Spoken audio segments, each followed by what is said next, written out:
દર્શક મિત્રો, અત્યાર સુધી આપણે હેલ્થના વિડીયો જોયા. આજે મારે હેલ્થની કોઈ વાત નથી કરવી. આજે એક એવી હસવાની વાત કરવી છે, કારણ કે હસવાથી તંદુરસ્તી વધે. તમે યોગા કરો, એક્સરસાઇઝ કરો, બધું કરો, પણ ઘેર તમારું મોઢું આખો દિવસ ઉતરેલી કઢી જેવું હોય, ટેન્શન રહેતું હોય, તો મરી જશો તોય તમારી તબિયત નહીં સુધરે, તંદુરસ્તી નહીં આવે. ભગવદ્ ગીતામાં કહ્યું છે કે સંશયાત્મા વિનશ્યતે, શંકાવાળો મનુષ્ય નાશ પામે છે. આપણા જીવનમાં પણ, વ્યવહારમાં ઘણી વખત શંકા પહેરી જાય ને તો ઘરોના ઘરો સળગી જાય. પતિને પત્ની પ્રત્યે શંકા પહેરી જાય અને પત્નીને પતિ ઉપર શંકા થઈ જાય તો સાહેબ એનો નિવેડો ના આવે. માણસના મગજમાં શંકાનો કીડો પેઠો એક વખત એ કાઢી નાખવો પડે, નહીંતર એ શંકાનો કીડો તમને એવો કોરી ખાશે, આમાં આખી લાઈફ ખલાસ કરી દેશે. એક ગામડાના કાકા હતા ભાઈ, તો રાતે એક છાપરા નીચે બાર અડારું હતું, એને નીચે હુતા હતા.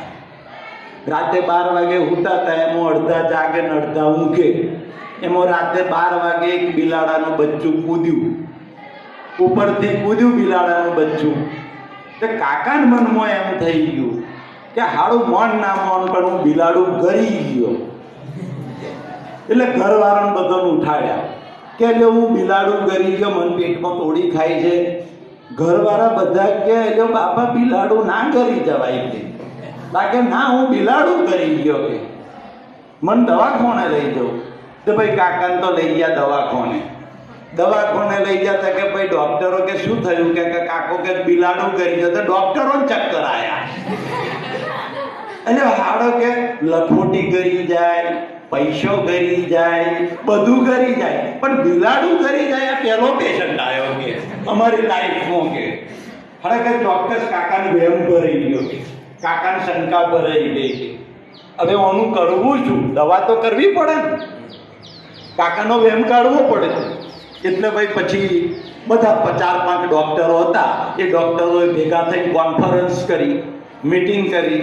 5 ડૉક્ટરોએ ભેગા થઈને નક્કી કર્યું કે જો આ કાકાને શંકા પહેરી ગઈ છે ને, આપણે એને એક શંકા કાઢવા માટે એક રસ્તો કરીએ. એટલે એક ડૉક્ટરે કહ્યું કે આપણે કાકાને કહેવાનું, હા ખરેખર તમે બિલાડું કરી ગયા છો, ઓપરેશન કરીને બહાર કાઢવું પડશે.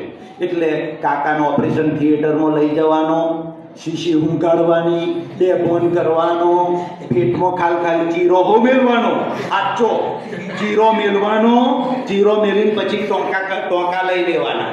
અને પછી કાકો ભણમાં આવે એટલે કાકાને બતાડવાનું કે કાકા ખરેખર તમે બિલાડું ગરી ગયેલા, અને જોવો આ પેટ ચીર્યું, પેટમાં ચીર્યું, ટોંકા લીધા. એટલે પેલા કાકા જોનશે કે ભાઈ હા ખરેખર પેલું કહ્યું ઓપરેશન જોશે ને કે કાઢ્યું છે, એટલે કાકાની શંકા નીકળી જશે. અને કાકાની શંકા નીકળી જશે એટલે કાકા હાશ થઈ જશે. તો એક ડૉક્ટર મારો બેટો બહુ બુદ્ધિશાળી, તે ડૉક્ટર કહે એટલે વાત સાચી, પણ આ કાકો એમ કહે છે કે ઓપરેશન કરીને બિલાડું કાઢ્યું, તે બિલાડું બતાવો. તો બિલાડું માગશે શું કરશું? તો બધા ડૉક્ટરો કે ભાઈ તાર વાત સાચી કે, એટલે કે એક બિલાડું હો તૈયાર રાખો. તો ભાઈ ડૉક્ટરો તો એક બિલાડાનું બચ્ચું લાયા અને ઓપરેશન થિયેટરમાં તૈયાર રાખ્યું. અને નક્કી કર્યા એ પ્રમાણે કાકાને ઓપરેશન થિયેટરમાં લાયા, કાકાને શીશી ઊંઘાડી, બેભાન કર્યા. ડૉક્ટરોએ ઓપરેશન કર્યું, પીઠ પર ચીરો મેલ્યો, ચીરો મેલીને ટોંકા લઈ લીધા. અને પછી ભાઈ 2 ડૉક્ટરો કાકા પાસે ઊભા રહ્યા. ચારે કાકો ભણમાં આવે કે કાકો ભાઈ અડધા કલાક પછી ભણમાં આવ્યો. એટલે પેલા ડૉક્ટરો કે કાકા તમે કહેતા હતા બિલાડું ગરી ગયો, વાત સાચી, ફોનની બુટી પકડી. ડૉક્ટરો કે અમે જૂઠા કે અને તમે સાચા કે બિલાડું ગરી ગયેલા. કાકો કે આવો કે હું નતો કહેતો કે હું બિલાડું ગરી ગયેલો કે, પણ તમે નતા માનતા, ડૉક્ટરો નતા માનતા કે. એટલે પછી કાકાને તો બેઠો કર્યો. કાકા કે જુઓ ખરેખર બિલાડું ગરી ગયેલા, આ તમારું પેટ ચીર્યું, ઓપરેશન કર્યું અને મહીથી બિલાડું કાઢ્યું એટલે કાકો તો રિલેક્સ થઈ ગયો, કારણ કે શંકા બેસી ગઈ, હું બિલાડું કરી ગયો, પેલું ઓપરેશન કરેલું જોયું એટલે કાકો રિલેક્સ થઈ ગયો કે વાહ હવે હવે હવે કશું કોળી ખાતું નહીં, ખુશ.